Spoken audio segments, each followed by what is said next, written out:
Okay, this song is called Cornbread and Butterbeans. Let me play it for you, and then we'll break it down.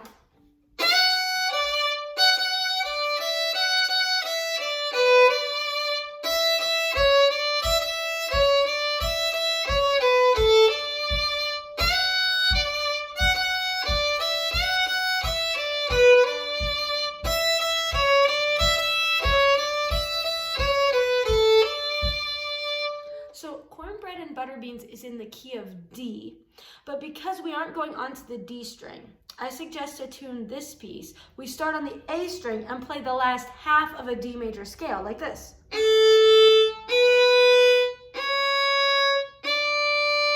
want to get a nice whole step from A to first finger B, and another whole space to C sharp, and then a half space, the third finger touching on D. And then another thing that happens is when we're playing on the A string a lot, and we have to move this first finger to the E string, we have to be careful to move the elbow just a little bit and recenter the finger. You don't want to just smush it sideways. If you do that, you're going to hit at the back of the finger, and that note is going to go flat, and it's going to sound kind of squeaky. So what you want to do instead is you want to let your arm swing over to the E string, and then you want to recenter that first finger onto the E string instead of keeping it centered on the A and smushing it to the E sideways. I tell my students usually that you want it not to look like a triangle, but to look kind of more like a rectangle or a square with your finger to the fingerboard. So like this as opposed to this. So be really careful for that. So I call it lift in place. What we're going to do is we're going to lift the finger, move it to the right, and center it right in the center. You want that E string going right through the center of your finger. Okay, so we're going to start with a little mini slide. I'm going to slide this first finger all the way up. I'm going to start just a little bit below the note, and I want to hear it a little low, and then I want to slide quickly to the note. It's just a small slide. You don't want to go too far, and you don't want to go too slow. It's not that kind of a slide. It's not a real bluesy slide. It's a pretty quick slide. So the first two notes, F sharp, first finger on the E string, third finger on the A, D. And we're just going to get those right in tune. Then I have a quick one. So the first part is slide the 1 to third finger.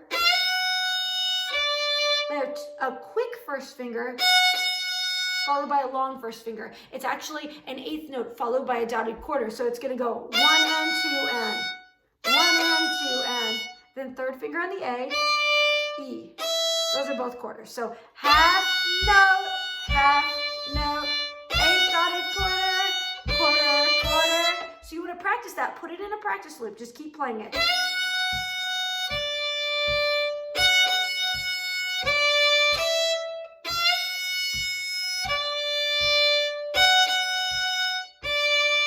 As you get better at it, keep your fingers closer to the fingerboard and use a little bit shorter bow strokes and a little bit shorter bowing motions. Don't move so big to cross the strings.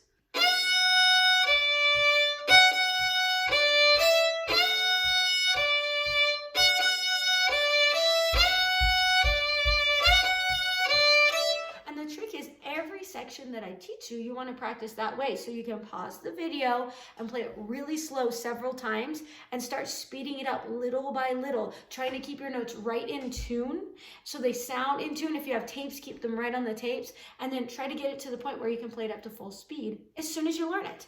So the first part was, second part goes, let me play that for you. It's a first finger twice, open E, 3 on the A, then 1 to 3. 1, 2,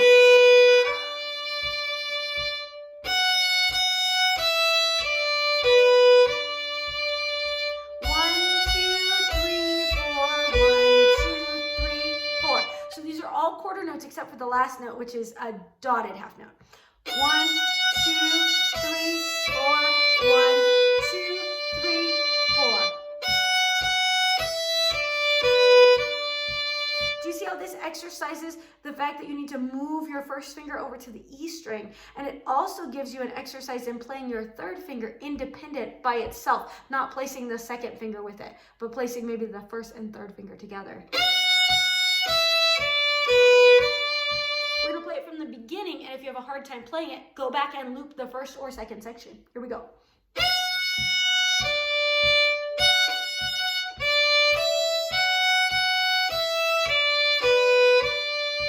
One more time.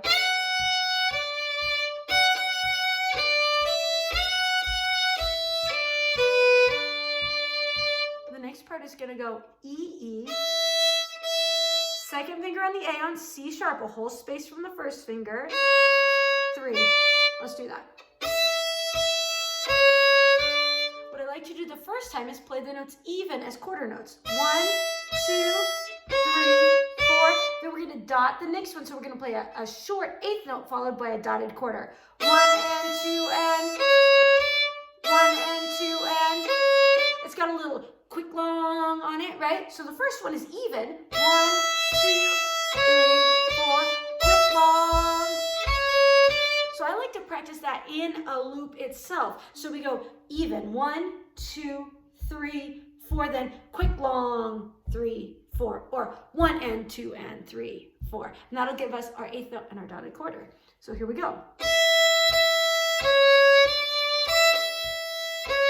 Again, even. Be really careful to make sure the first 4 notes are all the same length, but on the second set of 4 notes, you want to start with a little quicker note right at the beginning. Okay, then we'll have,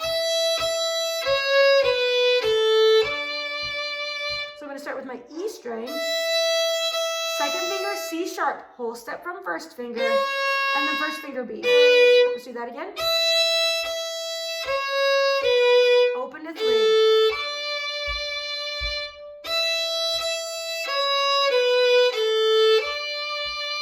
And you'll notice that third finger I'm placing down all by itself, but I'm pressing it pretty firmly.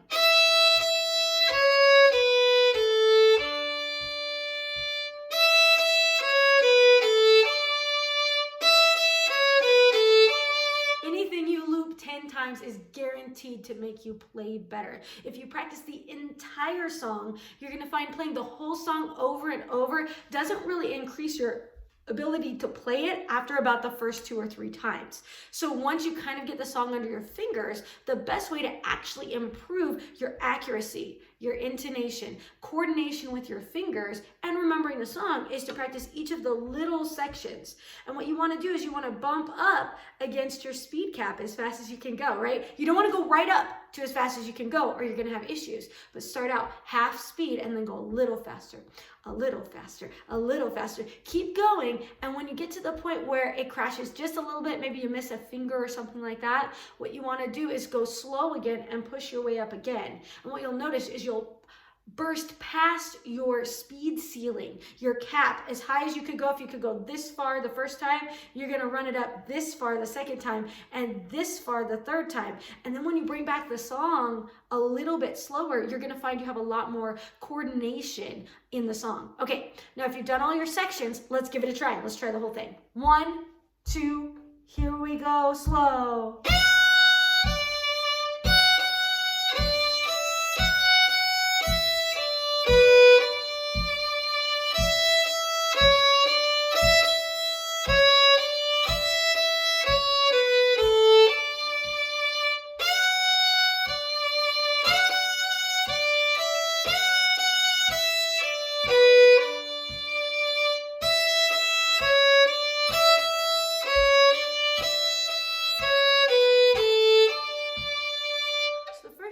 Check is to make sure that you know all of the notes, that you didn't miss any of them. If you missed any of the notes, go back and loop just the 4-note section or the small measure section that had the notes you missed. Loop them nice and slow. Go back, check out what they are, try to find the note that you have an issue with. If you have a particular note that you miss and you know what it is, and say you're supposed to play a second finger instead of a third finger on the A string, practice reminding yourself by saying 2 before you get to that note to remind yourself what the note is. Then you can practice doing that in your head as well. Now, once you have that right, See if you had all the rhythms right. If you were missing some of the short longs, practice remembering where those go and practice looping those sections. Now, if you think you have the whole thing, let's try it. Here we go, nice and fast. 1, 2, 1, 2, ready, go.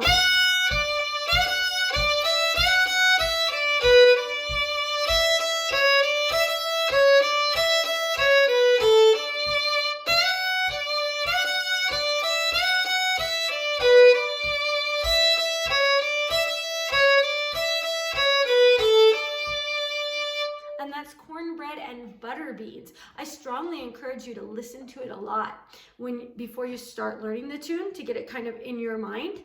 And then once you do your loops, listen to it again and you'll get new insights as to how the song goes. A lot of people play with the recording once they've done their loops, but what they don't realize is they're not listening anymore if they're playing on top of the recording.